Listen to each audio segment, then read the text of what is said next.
वाली किश्ती जिसने 10 लोगों की जान ले ली है। 5 लोग लापता दसे जा रहे हैं। 18 के करीब लोग जख्मी हुए ने। बड़े सवाल खड़े हो रहे हैं कि आखिर लापरवाही किसदी है। वृंदावन हादसे दे नाल जगराओं दे विच मातम छाया होया है, क्योंकि इस हादसे दे विच जिन्हां लोकां दी मौत हुई है, जगराओं दे 7 जियां दी मौत हुई है, वह भी इक्को परिवार दे।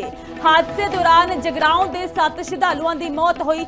इक्को परिवार दे 7 जियां दी मौत हो चुकी है। परिवार दे विच मातम छाया होया, पूरा परिवार खत्म हो चुका है। तां वृंदावन दे विच वड्डा हादसा हुंदा है।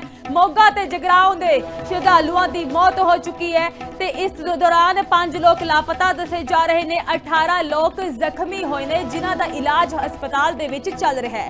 रेस्क्यू ऑपरेशन लगातार जारी है। टीमां मौके ते पहुंचियां होईयां ने। पुलिस प्रशासन अलर्ट ते है, पर सवाल बरकरार है कि आखिर किसदी लापरवाही, इन्हां मौतां दा जिम्मेवार कौन है? कि लापरवाही इस दौरान बरती गई कि इन्हां श्रद्धालुआं दी मौत हुई है। तो इस हादसे तो पहला एक वीडियो भी सामने आती है, जिस दे विच श्रद्धालु राधे राधे दी गूंज ते नचदे टपदे नजर आउंदे ने ते उन्हां दे वल्लों खुशी जो देखी जा सकती है उन्हां दे चेहरे ते। पर उन्हां नूं इस बात का अंदाजा नहीं सी कि उन्हां दे नाल इन्ना वड्डा हादसा हो जाएगा।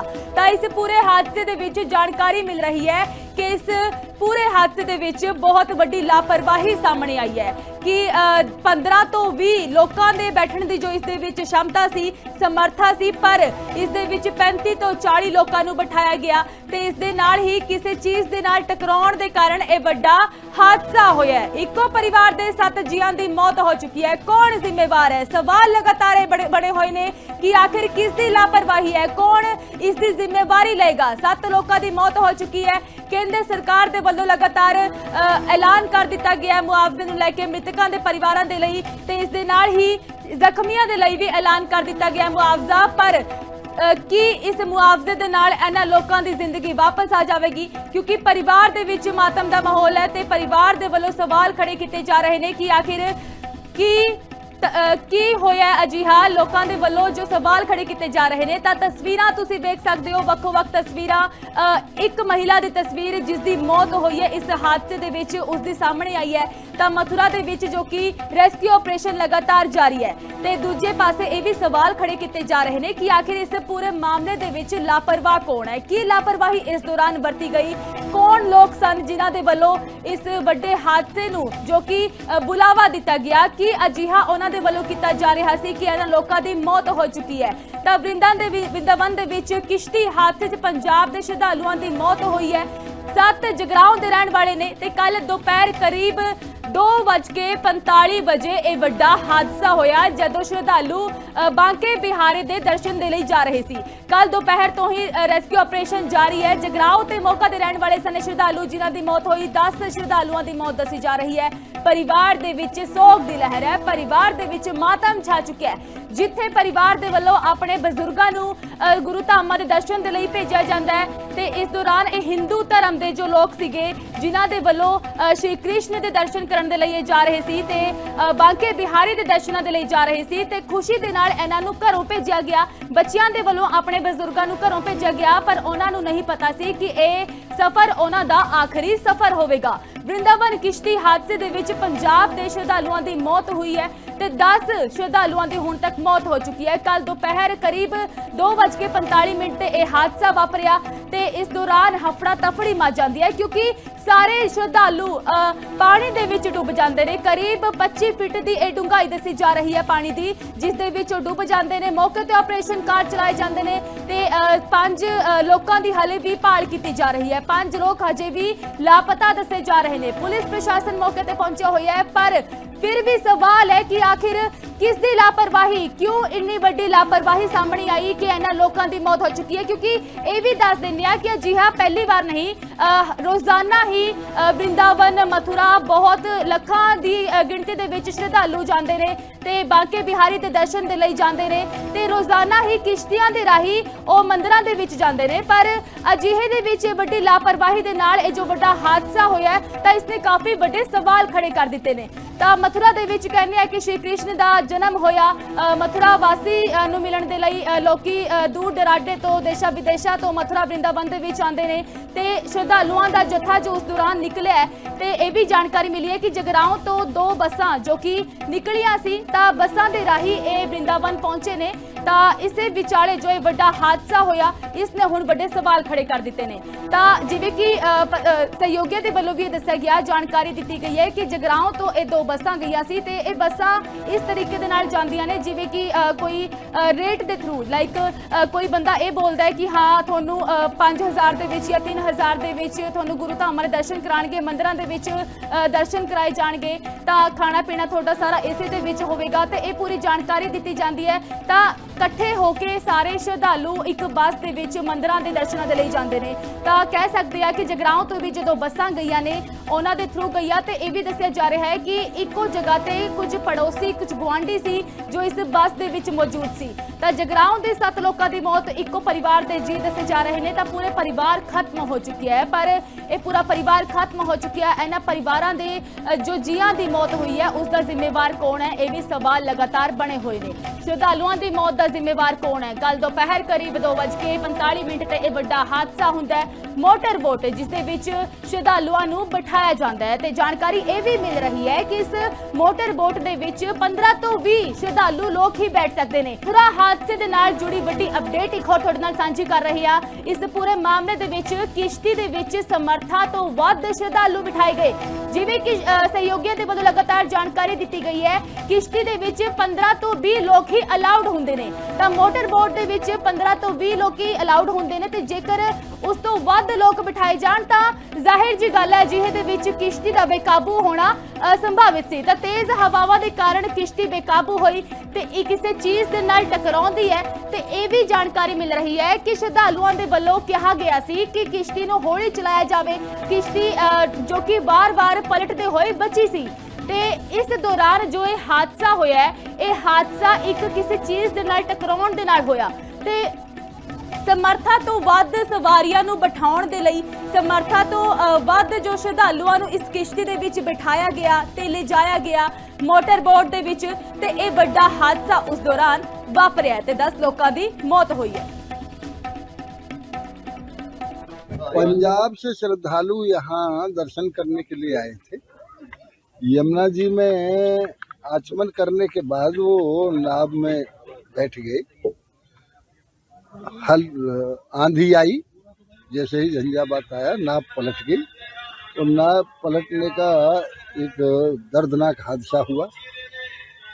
अब लगभग 28 से 30 व्यक्ति थे। 28 व्यक्तियों का अब तक पता चल गया है, जिसमें 18 आदमी स्टेबल हैं, उनका इलाज कराया जा रहा है। किसी को उनके जीवन को खतरा नहीं है। 10 डेड बॉडी मिली है, जिसमें 5 पुरुष हैं, 5 महिलाएं हैं। सबकी गाड़ियों का इंतजाम कर दिया है, दवा का इंतजाम कर दिया है, उनको पहुंचाने का इंतजाम करेंगे। अब ये तो दर्दनाक हादसा है तो इसलिए हम सभी को दुख है। माननीय मुख्यमंत्री जी ने संज्ञान लिया, तुरंत मुझे निर्देश दिए गए, इसलिए मैं यहाँ आके प्रशासन हमारा पूरा लगा हुआ है। मिलिट्री के जवान लगे हुए हैं, गोताखोर लगे हुए हैं, एक कहीं कोई और व्यक्ति तो नहीं है। मंत्री ये बताया जा रहा है कि पॉन्टून पुल जो है उसकी मरम्मत का काम चल रहा था, नाव स्टीमर उससे टकराया है, रस्सी से उसका जो पंखा था वो अटका है। हम इसकी मजिस्ट्रेटी जांच कराएंगे, जो भी तथ्य होंगे वो सामने आएंगे। सर अभी कब तक चलेगा रेस्क्यू, कितने देर में? अब देखिए, जब तक या तो वो लोग ये बता दें कि हम 28 ही थे, या तो वो बता दें और नहीं, या फिर हम संतुष्ट हो जाएं कि भाई अब कोई नहीं है, तब तक रहे। ਤਾਂ ਬਿਲਕੁਲ ਜਿਵੇਂ ਕਿ ਇਹ ਵੀ ਜ਼ਿਕਰ ਕੀਤਾ ਗਿਆ ਹੈ ਕਿ ਇਸ ਹਾਦਸੇ ਦੌਰਾਨ ਕਿਸ਼ਤੀ ਦੇ ਵਿੱਚ ਕਿੰਨੇ ਲੋਕ ਮੌਜੂਦ ਸੀ ਇਸ ਦੀ ਪੁਸ਼ਟੀ ਨਹੀਂ ਹੋ ਸਕੀ ਹੈ। ਹਾਲਾਂਕਿ ਸਰਕਾਰ ਦੇ ਵੱਲੋਂ ਵੀ ਇਸ ਪੂਰੇ ਮਾਮਲੇ ਦੇ ਵਿੱਚ ਲਗਾਤਾਰ ਅਪਡੇਟ ਲਈ ਜਾ ਰਹੀ ਹੈ ਤੇ ਇਸ ਵਿਚਾਲੇ ਕੇਂਦਰ ਸਰਕਾਰ ਦੇ ਵੱਲੋਂ ਵੀ ਮ੍ਰਿਤਕਾਂ ਦੇ ਪਰਿਵਾਰਾਂ ਨੂੰ 2-2 ਲੱਖ ਰੁਪਏ ਦੇਣ ਦਾ ਐਲਾਨ ਕੀਤਾ ਗਿਆ ਤੇ ਜ਼ਖਮੀਆਂ ਨੂੰ 50-50 ਹਜ਼ਾਰ ਰੁਪਏ ਦੇਣ ਦਾ ਐਲਾਨ ਕੇਂਦਰ ਸਰਕਾਰ ਦੇ ਵੱਲੋਂ ਕੀਤਾ ਗਿਆ ਤੇ ਇਸ ਵਿਚਾਲੇ ਮੁਆਵਜ਼ਾ ਜੋ ਕਿ ਕੇਂਦਰ ਸਰਕਾਰ ਦੇਵੇਗੀ ਤੇ ਸਹਾਇਤਾ ਰਾਸ਼ੀ ਕੇਂਦਰ ਸਰਕਾਰ ਦੇ ਵੱਲੋਂ ਦੇਣ ਦਾ ਐਲਾਨ ਕੀਤਾ ਗਿਆ ਹੈ। ਪਰ ਸਵਾਲ ਨੇ ਕਿ ਆਖਿਰ ਇਸ ਕਿਸ਼ਤੀ ਦੇ ਵਿੱਚ ਕਿੰਨੇ ਕਿੰਨੇ ਕੁ ਲੋਕ ਮੌਜੂਦ ਸੀ। ਤਾਂ ਉੱਤਰ ਪ੍ਰਦੇਸ਼ ਦੇ ਜੋ ਸੀਨੀਅਰ ਲੀਡਰ ਨੇ ਉਹ ਵੀ ਉੱਥੇ ਪਹੁੰਚ ਰਹੇ ਨੇ। ਲਗਾਤਾਰ ਉਹਨਾਂ ਦੇ ਵੱਲੋਂ ਜਾਇਜ਼ਾ ਲਿਆ ਜਾ ਰਿਹਾ ਹੈ ਤੇ ਜਾਣਕਾਰੀ ਲਈ ਜਾ ਰਹੀ ਹੈ ਪੂਰੇ ਮਾਮਲੇ ਦੀ। ਪਰ ਹਾਲੇ ਤੱਕ ਇਹ ਸਪਸ਼ਟ ਨਹੀਂ ਹੋ ਪਾਇਆ ਕਿ ਕਿਸ਼ਤੀ ਦੇ ਵਿੱਚ ਕਿੰਨੇ ਲੋਕ ਮੌਜੂਦ ਸੀ, ਕਿ ਕਿੰਨੇ ਇਸ ਦੌਰਾਨ ਜੋ ਕਿ ਦੱਸਿਆ ਜਾ ਰਿਹਾ ਹੈ ਕਿ 5 ਲੋਕ ਲਾਪਤਾ ਨੇ ਤੇ ਹੁਣ ਤੱਕ 22 ਤੋਂ ਲੋਕਾਂ ਦਾ ਜੋ ਕਿ ਰੈਸਕਿਊ ਕੀਤਾ ਜਾ ਚੁੱਕਾ, ਉਹਨਾਂ ਨੂੰ ਬਚਾਇਆ ਜਾ ਚੁੱਕਿਆ ਹੈ, ਉਹਨਾਂ ਦਾ ਹਸਪਤਾਲ ਦੇ ਵਿੱਚ ਇਲਾਜ ਚੱਲ ਰਿਹਾ ਹੈ ਤੇ 10 ਲੋਕਾਂ ਦੀ ਹੁਣ ਤੱਕ ਮੌਤ ਹੋ ਚੁੱਕੀ ਹੈ, ਜਿਨ੍ਹਾਂ ਦੇ ਵਿੱਚ 7 ਜੀ ਜੋ ਕਿ ਜਗਰਾਉਂ ਦੇ ਰਹਿਣ ਵਾਲੇ ਨੇ ਪੰਜਾਬ ਦੇ ਤੇ ਮੋਗਾ ਦੇ ਰਹਿਣ ਵਾਲੇ ਨੇ ਤੇ 10 ਲੋਕਾਂ ਦੀ ਮੌਤ ਦੀ ਪੁਸ਼ਟੀ ਹੁਣ ਤੱਕ ਹੋ ਚੁੱਕੀ ਹੈ। ਪਰ ਇਸ ਪੂਰੇ ਮਾਮਲੇ ਦੇ ਵਿੱਚ ਲਗਾਤਾਰ ਜਾਂਚ ਕੀਤੀ ਜਾ ਰਹੀ ਹੈ, ਪਤਾ ਲਗਾਇਆ ਜਾ ਰਿਹਾ ਹੈ ਕਿ ਆਖਿਰ ਕਿੰਨੇ ਕੁ ਲੋਕ ਸ਼ਰਧਾਲੂ ਇਸ ਵਕਤ ਕਿਸ਼ਤੀ ਦੇ ਵਿੱਚ ਮੌਜੂਦ ਸੀ ਜਦੋਂ ਇਹ ਹਾਦਸਾ ਹੋਇਆ। ਤਾਂ ਮ੍ਰਿਤਕਾਂ ਦੇ ਪਰਿਵਾਰਾਂ ਨੂੰ 2-2 ਲੱਖ ਰੁਪਏ ਕੇਂਦਰ ਸਰਕਾਰ ਦੇ ਵੱਲੋਂ ਦੇਣ ਦਾ ਐਲਾਨ ਕਰ ਦਿੱਤਾ ਗਿਆ ਹੈ। ਜ਼ਖਮੀਆਂ ਨੂੰ 50-50 ਹਜ਼ਾਰ ਰੁਪਏ ਦਿੱਤੇ ਜਾਣਗੇ। ਜ਼ਖਮੀਆਂ ਦਾ ਇਲਾਜ ਹਸਪਤਾਲ ਦੇ ਵਿੱਚ ਚੱਲ ਰਿਹਾ ਹੈ ਤੇ ਕਿਸ਼ਤੀ ਦੇ ਵਿੱਚ ਜੇਕਰ ਗੱਲ ਕੀਤੀ ਜਾਵੇ ਤਾਂ 15 ਤੋਂ 20 ਲੋਕਾਂ ਦੇ ਬੈਠਣ ਦੀ ਹੀ ਸਮਰੱਥਾ ਸੀ, ਅਲਾਉਡ ਹੁੰਦੇ ਨੇ। ਤਾਂ ਮੋਟਰ ਬੋਟ ਦੀ ਗੱਲ ਕਰ ਰਹੇ ਹਾਂ ਜਿਸ ਦੇ ਵਿੱਚ ਸਿਰਫ 15 ਤੋਂ 20 ਲੋਕ ਹੀ ਬੈਠ ਸਕਦੇ ਨੇ। ਪਰ ਜਿਵੇਂ ਕਿ ਜਾਣਕਾਰੀ ਲਗਾਤਾਰ ਮਿਲਦੀ ਹੋਈ ਨਜ਼ਰ ਆ ਰਹੀ ਹੈ ਤੇ ਜੋ ਆંકੜਾ ਦੱਸ ਰਿਹਾ ਹੈ ਕਿ 22 ਲੋਕਾਂ ਦਾ ਰੈਸਕਿਊ ਕੀਤਾ ਗਿਆ, ਉਹਨਾਂ ਨੂੰ ਬਚਾਇਆ ਗਿਆ, 10 ਲੋਕਾਂ ਦੀ ਮੌਤ ਹੋ ਚੁੱਕੀ ਹੈ ਤੇ 5 ਲੋਕ ਲਾਪਤਾ ਦੱਸੇ ਜਾ ਰਹੇ ਨੇ। ਤਾਂ ਇਹ ਆંકੜਾ ਵੱਧਦਾ ਹੋਇਆ ਨਜ਼ਰ ਆ ਰਿਹਾ ਹੈ। ਤਾਂ ਲਗਾਤਾਰ ਤੁਹਾਡੇ ਨਾਲ ਹਰ ਅਪਡੇਟ ਅਸੀਂ ਸਾਂਝੀ ਕਰ ਰਹੇ ਹਾਂ। ਸਾਡੇ ਨਾਲ ਮਥੁਰਾ ਤੋਂ प्रवेश मिश्रा फिर तो लाइव जुड़ चुके हैं। प्रवेश, अब क्या कुछ अपडेट है इस पूरे मामले को लेकर? रेस्क्यू ऑपरेशन जारी है मथुरा में।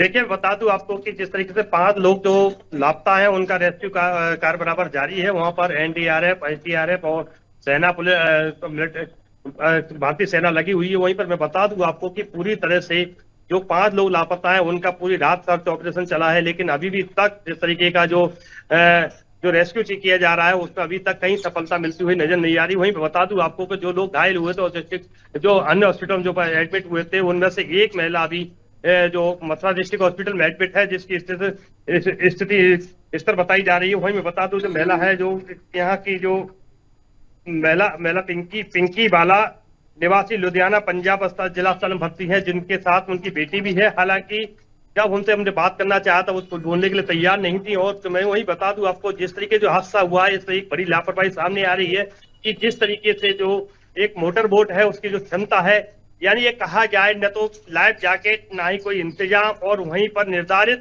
जो मोटर नाव में जो लोगों की संख्या होनी चाहिए उससे कई गुनी दुगनी संख्या के अंदर उसमें लोगों को बैठाना। वहीं पर जहां पर पैटून पुल बनाया गया है, प्रवेश, एक बार बताया जाए कि इस मोटर बोट में कितने लोगों के बैठने की क्षमता है और कितने लोगों को बिठाया गया है? क्योंकि जो हादसा है और आंकड़े हैं वो यह जाहिर कर रहे हैं कि 30 से ज्यादा लोगों को इस दौरान जो किश्ती में बिठाया गया है। अनामिका, मैं बता दूं आपके जो मोटर बोट होती है उसमें 10 से 15 लोगों के लिए बैठने की क्षमता होती है, लेकिन बताया जा रहा है कि जिस तरीके से जो सरकारी आंकड़े जो आ रहे हैं, जो यहाँ के अधिकारी जो बता रहे हैं, उसमें बोट में करीब 37 लोगों की बैठने की पुष्टि की जा रही है। लेकिन अभी ये देखा जाए कि जब 37 लोग जब बैठेंगे तो दरअसल 200 दुगने से ज्यादा हो चुके हैं। बोट में जिस तरीके से जब भार ज्यादा पड़ेगा, पानी का बहाव ज्यादा है, करीब 30 फुट गहरा पानी है वहां पर जहां पर एक हादसा हुआ है। वहीं पर पैटून पुल बनाया गया था और पैटून पुल से जब ये जो पीपे जो बह रहे थे, ये लापरवाही है, क्योंकि ये जब पैटून पुल को हटाया जाएगा या बनाया जाएगा तो एक रेड लाइन वहां पर लगा दी जाती है कि इसके पानी यहाँ से आगे खतरा है, यहाँ से आगे नाव न जाए नाव को लेकर के, लेकिन ऐसा कुछ नहीं था। वहीं पर नाव जो नाविक था, बोटर नाव चालक था, वो भी लापता है इस समय, जिससे कि ये जानकारी हो सके कि मेन कारण क्या हुआ था। लेकिन जो घायलों ने जो बताया, उन्होंने बताया है कि नाव इतनी तेज स्पीड में लेकर के जा रहा था, नाविक की एक क्योंकि मोटर लगी हुई थी, मोटर के साथ साथ में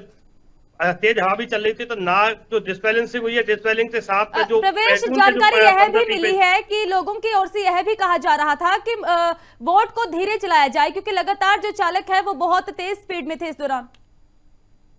देखिए, मैं बता दूं आपको कि चालक एक मोटे मुनाफा के लिए दुगनी उसमें संख्या में तो वो जो सवारियों को बैठाते हैं, उसके बाद में वो रन जल्दी से जल्दी तय कर सके, फिर दोबारा से एक भाड़ा मोटे मुनाफा के लिए ले सके। तो उसके लिए जो मोटर जो लगाई गई है नाव के अंदर में, उससे बहुत तेज स्पीड में ले जाते हैं। और देखिए, मैं बता दूं आपको, इन नाविकों को न तो बोटर की कोई ट्रेनिंग दी गई है, ना ही इनका कोई रजिस्ट्रेशन किया गया है। यानी 900 नाव अभी भी ऐसी चल रही है जो कि एक बड़े हादसे को न्योता देने के तैयार है और तमाम जिंदगियों को जो लेने के लिए तैयार हैं। लेकिन जिस तरीके से प्रशासन की अगर बात की जाती है तो प्रशासन इसकी तरफ से अनभिज्ञ है और कई कहा जा रहा है कि हर साल प्रति वर्ष ये नावों की संख्या बढ़ती जा रही है और जिस तरीके से मोटर लगाई जाती है नाव के अंदर, इसका भी कोई रजिस्ट्रेशन गुणवत्ता नहीं परखी जाती है। यानी कि एक देखा जाए तो ये हादसे के अंदर कल जो इतना बड़ा हादसा हुआ है इसमें कहीं ना कहीं प्रशासन भी जिम्मेदार है। जी ठीक है प्रवेश, आप हमारे साथ बने रहे। तो दिल्ली से हमारे साथ केशव भी लाइव जुड़ चुके हैं। केशव, आपके पास आना चाहूंगी क्योंकि सरकार की ओर से मुआवजे का भी ऐलान कर दिया गया है मृतकों और जख्मियों के लिए, पर सवाल बरकरार है कि आखिर इस पूरे हादसे का जिम्मेवार कौन है। लेकिन यह भी सवाल उठ रहे हैं कि जब किश्ती में 15 से 20 लोगों की बैठने की क्षमता है और उसमें 30 से ज्यादा लोगों को बिठाया गया है, क्या उस वक्त चालकों की ओर से कोई जबरदस्ती की गई थी लोगों के साथ कि आप किश्ती में बैठिए, या फिर एक साथ जाने के लिए लोग खुद ही इस किश्ती में मौजूद रहे?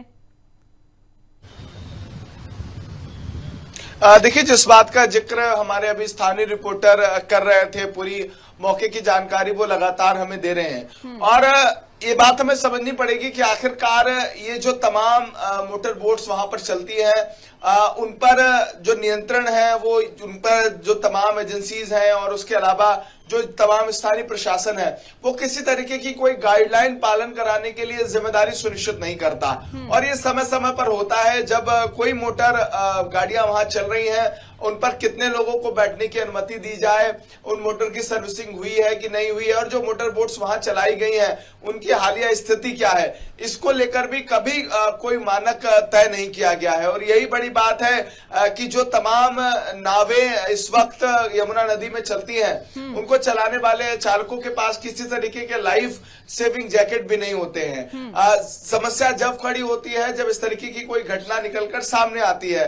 केंद्र ने कहा है कि हम 2-2 लाख रुपए इन तमाम परिजनों को देंगे, लेकिन आप ये समझिए कि इस पूरी घटनाक्रम में जो लोग बचे हैं उनके जो बयान निकलकर सामने आया वो जरूर ये बता रहे हैं कि कहीं ना कहीं जो चालक है उसकी मनमानी की वजह से इतनी बड़ी घटना हुई है, क्योंकि वो लगातार जो है अपनी मनमानी कर रहा था और हाई स्पीड में उस बोट को चला रहा था। उसके बाद उसको नियंत्रित करना और इस पूरी घटना का होना कहीं ना कहीं बड़े सवाल खड़े करता है। चालक को ढूंढने की कोशिश अभी जो है गोताखोर और वहां पर स्थानीय पीएसी और तमाम दल कर रहे हैं, लेकिन अभी उसकी कोई जानकारी नहीं मिली है। पूरी रात ड्रोन कैमरों से निगरानी की गई है कि कोई ऐसा व्यक्ति अगर कोई मूवमेंट होता है तो उसको रेस्क्यू किया जाए। स्थानीय लोगों ने भी मदद की, गोताखोरों ने भी मदद की, जो और अन्य नाविक थे वहां पर जिनकी अपनी नावें थी वो लोग भी लेकर पहुंचे।